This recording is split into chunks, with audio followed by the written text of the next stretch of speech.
Hey, what's up, guys? So I just watched Transformers the last night, and there's a lot of critical point of views out there. Some people really trashed the movie. Some people actually liked it, and so I'm just gonna give a brief review about what I think of Transformers the last night, and just about everything that I expected it to be. If you haven't seen the movie yet, click out of this video because there's going to be some spoilers. Come back and watch it at a different time after you've seen the movie. So, Transformers: The Last Night basically uh, ties in the legend or the lore of King Arthur and the Knights of the Round Table.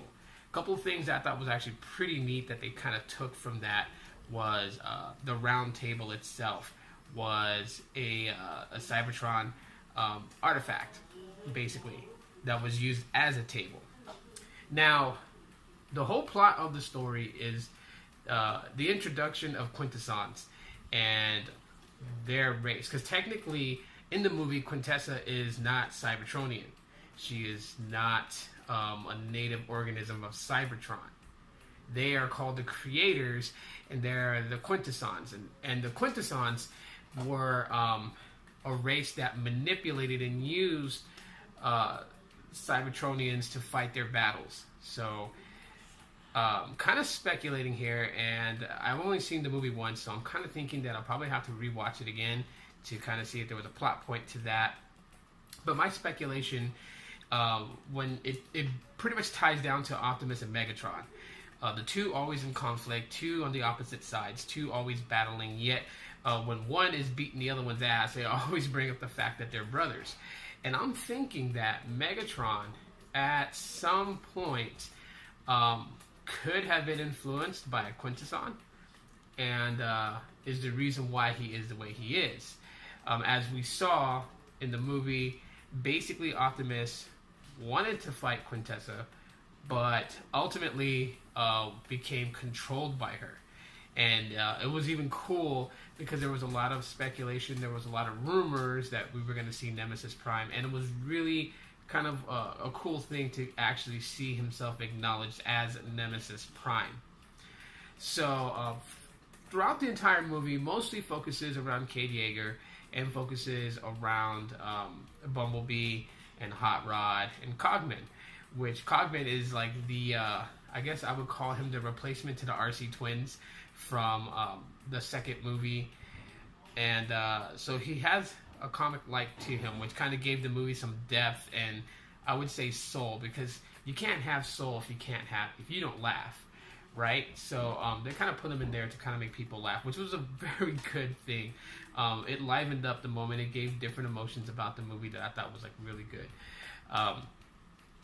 But you know, kind of going forward with it, they did mention Unicron. Now, a surprise fact to Unicron is that Unicron is Earth, or basically Earth was built around Unicron, because that was the whole plot point of it. Was Quintessa needed her staff back, where in King Arthur's day, Merlin was a nobody, basically a false magician who, in the time of man's need, was willing to lay down his life for the help of the knights who stole Quintessa's staff because of what she planned to do. So with that being said, Merlin was given the staff, which gave the power to basically fight back against Cybertronians who were on Quintessa's side and eventually help King Arthur then win the war. So the staff can only be held by Merlin's blood.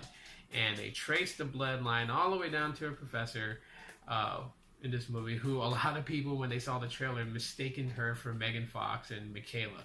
So that kind of shed light. No, Michaela's not in the movie.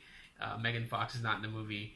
So, but it was a really cool touch to it. Now, the theme of the movie, The Last Night, I never really thought that it would actually point to Cade Yeager whatsoever. An artifact that was given to him and it had been following him because he was chosen.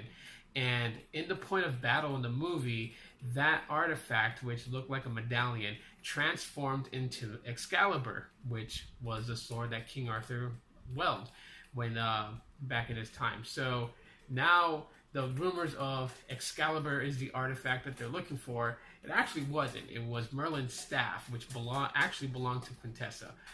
But the medallion artifact was actually Excalibur. So Excalibur makes a presence in this movie. The mythical, magical sword, the sword that King Arthur pulled from the stone, which really didn't get too much of it. I thought the movie had some depth to it as far as bringing in world points that we still have a mystery behind today. Like, for instance, Megatron trying to reactivate a portal that would drain Unicron's energy into rebuilding Cybertron. And this point of where the connection could be made to siphon the energy out of Unicron was at Stonehenge, that lovable place that everyone looked and said, wow, why are these stones all patterned and put up? Yet, who built it, and why did they build it, and what was it for? Of course, there was rumors, throughout history that Stonehenge was the place where the Round Table existed. There was just so much myths behind Stonehenge as itself, and this movie kind of played upon that as being the opening point where they can siphon Unicron's energy. Now, they really didn't explain how Earth was built around Unicron, or why Unicron is in Earth at all, because if you're a fan of Transformers and you know some of the stories, basically Unicron is dangerous and evil. Unicron had a twin. He had a twin brother. I forgot the brother's name.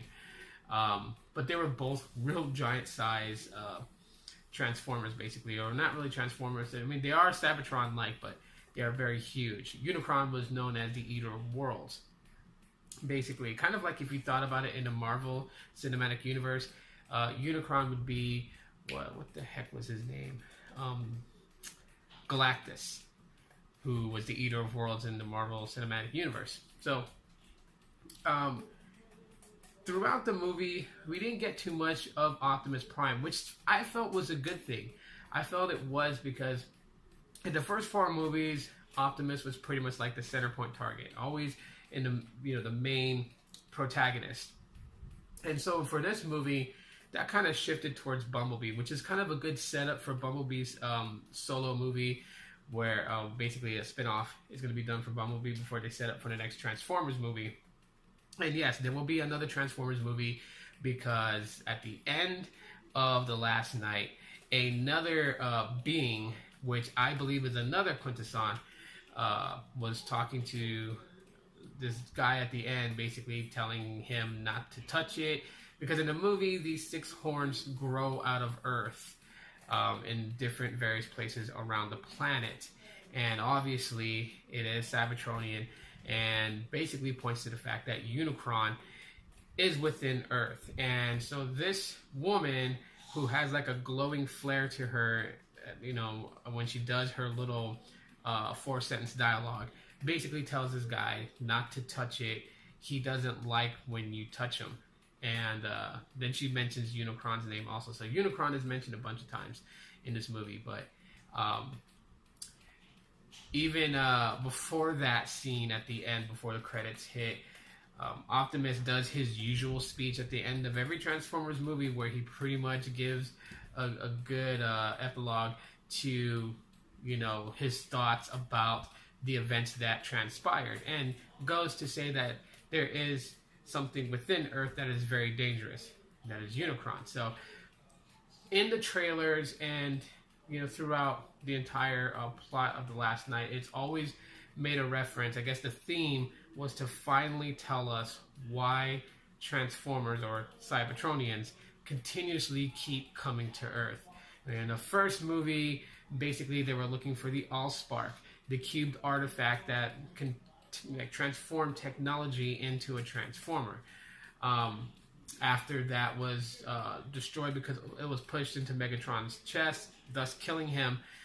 In the second movie, we find out that one of the primes, known as the Fallen, was going to reactivate a star harvester that was built there, that was supposed to blow up the sun to harvest energon, which is the food source for Cybertronians.